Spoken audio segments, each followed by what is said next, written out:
Entrevista Central. Hoje entrevistamos Gleisi Hoffmann. Ela é presidenta nacional do Partido dos Trabalhadores e também é deputada federal pelo estado do Paraná. Presidente, agradecemos sua participação. O Fundo Monetário Internacional estima uma queda acentuada na economia brasileira, da ordem de 5,8%. Segundo o próprio organismo, essas previsões eram piores. Um dos fatores para que esse desastre econômico no Brasil, seja menor, tenha sido reduzido, é o auxílio emergencial que o governo quer encerrá-lo agora em 2020. Quais as consequências, presidenta, para o Brasil com o fim desse auxílio emergencial? Gravíssimas, primeiro para o povo, né, Jonatas? Porque vai tirar a renda de muitas pessoas que hoje estão desempregadas e que também não têm trabalho para poder se sustentar, em razão da pandemia e da crise econômica no Brasil. Lembrar que esse auxílio emergencial foi uma proposta da oposição, que Bolsonaro colocou em ação, mesmo não querendo, e agora quer reduzir. Nós somos contra isso. E isso vai ter implicação, sim, no crescimento da economia. O Brasil já caiu da 9ª economia, saiu das 10 economias maiores do mundo. Isso é uma tristeza para um país do tamanho do nosso. Vou repetir as palavras do FMI novamente. Ele disse que a pandemia vai deixar cicatrizes profundas no Brasil. Como é que a oposição, o Partido dos Trabalhadores, dentro da oposição, vai reagir ao fim desse auxílio emergencial? Olha, mais do que cicatrizes profundas da pandemia, as cicatrizes serão deixadas pela política econômica liberal, neoliberal adotada por esse governo, que retira recursos do orçamento público das áreas sociais e não está preocupada com a renda das pessoas. Nós estamos lutando no Congresso Nacional para derrubar a medida provisória que cortou o auxílio emergencial. Nós queremos que o auxílio emergencial dure enquanto durar a pandemia, e depois dele que o Bolsa Família seja reajustado para pelo menos R$600, para dar condições das famílias se reorganizarem na saída da crise, poderem procurar um emprego, procurar um trabalho e voltar a ter renda, porque isso vai demorar no Brasil. A inflação anda corroendo a renda do povo brasileiro e principalmente nos itens mais básicos, nos alimentos, nos materiais de construção. A oposição pretende apresentar alguma proposta que promova uma retomada do crescimento econômico no país, principalmente em 2021? Sim, o PT elaborou um plano, né, que é um plano voltado para a reconstrução do Brasil. Já fez esse debate e agora apresenta as fundações dos partidos de oposição para que a gente possa incrementá-lo e apresentar junto essa saída para o Brasil. Tem saída. Hoje nós temos inflação de alimentos, Jonatas, porque não tem mais apoio para a agricultura familiar. Os pequenos agricultores deixaram de receber crédito, de receber insumos. Hoje só tem apoio para a grande agricultura, aquela que exporta soja. Só que o nosso povo não come soja. Nosso povo come arroz, feijão, carne, batata, mandioca.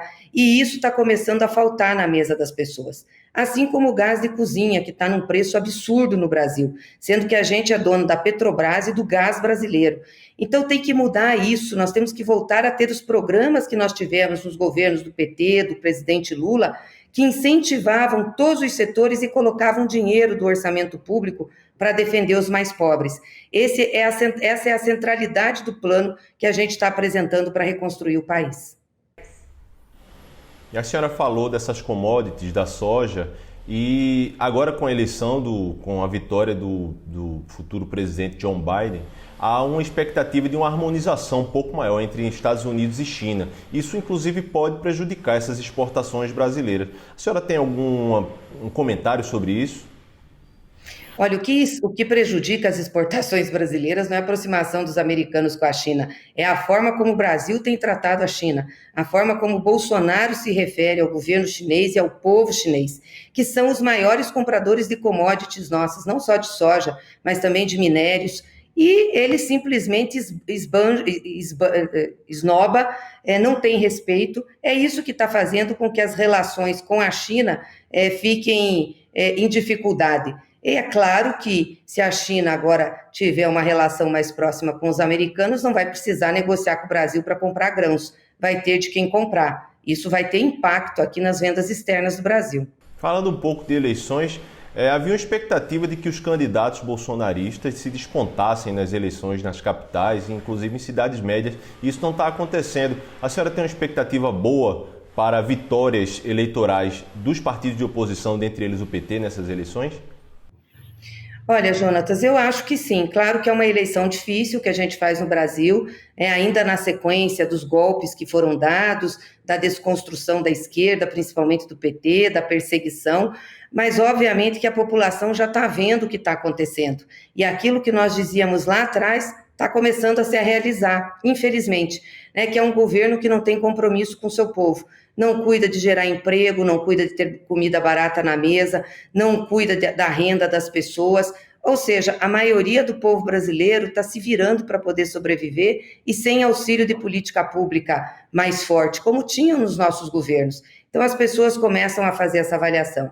Eu acredito que a gente vai ter um resultado melhor do que tivemos em 2016, mas vai ser um embate duro aí, ainda nessa reta final. Presidenta, uma última pergunta. O PT e os partidos de oposição têm conseguido reagir à disseminação de fake news na internet. Inclusive, a atuação do PT na CPI da fake news é uma atuação muito forte. A senhora acha que essas eleições serão menos prejudicadas pela disseminação de fake news pela direita e pela extrema-direita?